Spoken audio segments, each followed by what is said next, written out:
ជាងតំរួត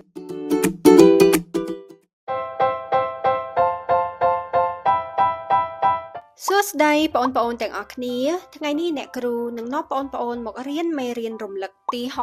67ជាងតំរួតងជើងខងជើងរងជើងវជាដំបូងអ្នកគ្រូនឹងនាំបងប្អូនមករៀនអានពាក្យឥឡូវនេះសូមបងប្អូនមើលមកតារាងទី1ដែលតារាងនេះមាននៅក្នុងសៀវភៅជំនួយសិស្សថ្នាក់ទី2ទំព័រទី144ជាដំបូងអ្នកគ្រូអានឲ្យបងប្អូនស្ដាប់ជាមុនសិនពងរសង្ឃឹមសង្ឃោកពងរឹងមង្ឃុតពងរីកពងរូលអង្រួនរងវាន់សង្វិតសង្វាតចង្វាក់ត្រីចង្វាសង្រេងបងរួបបងរួមភុះសង្ឃរាជាបន្ត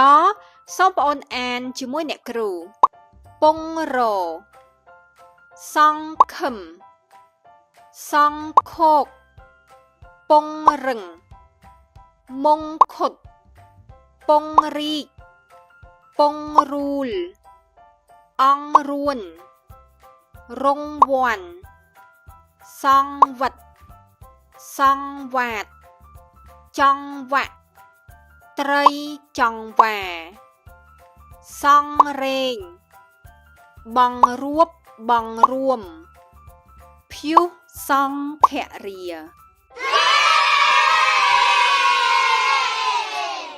ឥឡូវនេះសូមបងប្អូនអានដោយខ្លួនឯងវិញម្ដង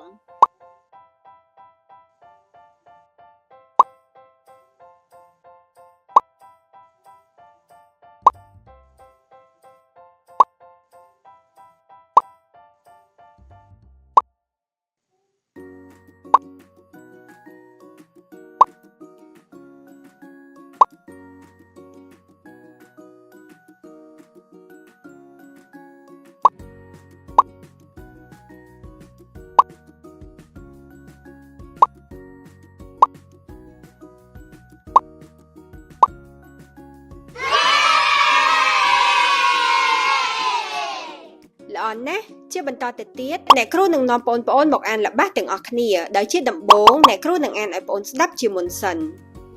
សង្វាតអង្គុយញ៉ាំមង្ឃុតក្នុងអង្រឹងក្មេងវង្វេងផ្លូវពេលទៅបេះផ្លែពងរសុផលសង្ឃឹមថានឹងបានទទួលរង្វាន់ជាបន្តទៅនេះសូមបងប្អូនអានជាមួយអ្នកគ្រូសង្វាតអង្គុយញ៉ាំមង្ឃុតក្នុងអង្រឹងក្មេងវង្វេងផ្លូវពេលទៅបេះផ្លែពងរសុផលសង្ឃឹមថានឹងបានទទួលរង្វាន់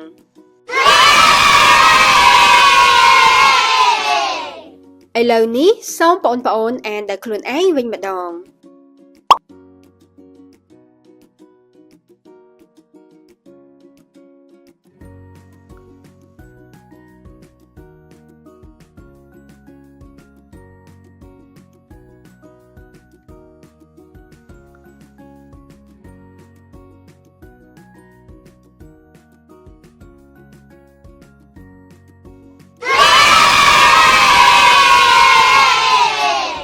អរគុណច្រើនល្អណាស់ឥឡូវនេះអ្នកគ្រូនឹងនាំបងប្អូនមកអានអត្ថបទខ្លីទាំងអស់គ្នាសូមបងប្អូនមើលមកកាន់រូបភាពតើបងប្អូនឃើញអ្វីខ្លះក្នុងរូបភាពនេះ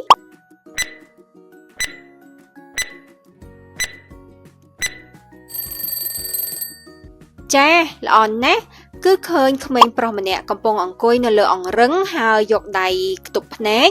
ហើយឃើញក្មេងស្រីម្នាក់កំពុងតែយកដៃប៉ះទៅលើក្បាលក្មេងប្រុសចំណងជើងនៃអត្ថបទនេះគឺសង្វាតនិងសង្វា ដូចនេះតាមរយៈរូបភាពនិងចំណងជើងតើបងប្អូនដឹងទេថាអត្ថបទនេះគេចង់និយាយពីអ្វីសូមបងប្អូនទស្សទាយទាំងអស់គ្នា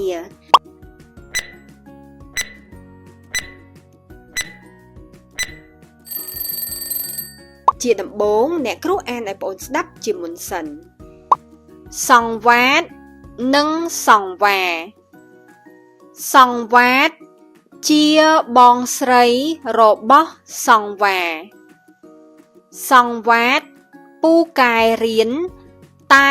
សង្វាពូកែដេកសង្វាតសង្ឃឹមថានឹងទទួលរង្វាន់នៅចុងឆ្នាំសង្វាតសង្ឃឹមថាម៉ែនឹងទិញមង្ឃុតឲ្យញ៉ាំម៉ែឲ្យសង្វាតជួយបង្រៀនសង្វាតែសង្វាដេកលក់លើអង្រឹងសង្វាតខំដាស់អង្រួនសង្វាសង្វាភ្ញាក់ឡើងធ្វើជាយំសោកសង្រេងគួរឲ្យសង្វេកតាមពិតសង្វាសុបិនឃើញប្រឡងធ្លាក់សង្វាតលួងសង្វាឲ្យអស់កង្វល់ជាបន្តទៅនេះសូមបងប្អូនអានជាមួយអ្នកគ្រូទាំងអស់គ្នាសង្វាតនិងសង្វាសង្វាតជាបងស្រីរបស់សង្វាសង្វាតពូកែរៀនតែសង្វាពូកែដេកសង្វាតសង្ឃឹមថា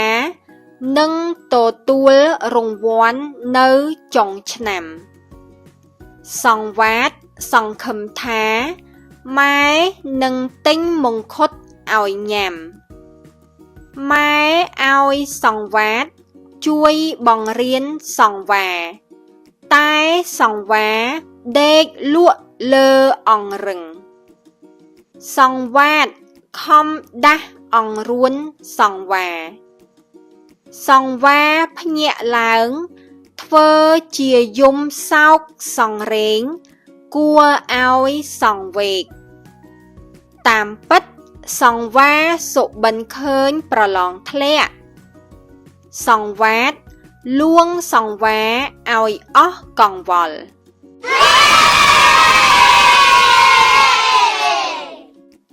ឥឡូវនេះសូមបងប្អូនអានដោយខ្លួនឯងវិញម្ដង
ល្អណាស់ដូច្នេះអត្ថបទនេះនិយាយអំពីសង្វាតជួយបង្រៀនសង្វាតែសង្វាបែរជាដេកលក់នៅលើអង្រឹងអរគុណច្រើនអបអរសាទរបងប្អូនដែលទស្សន៍ទាយបានត្រឹមត្រូវ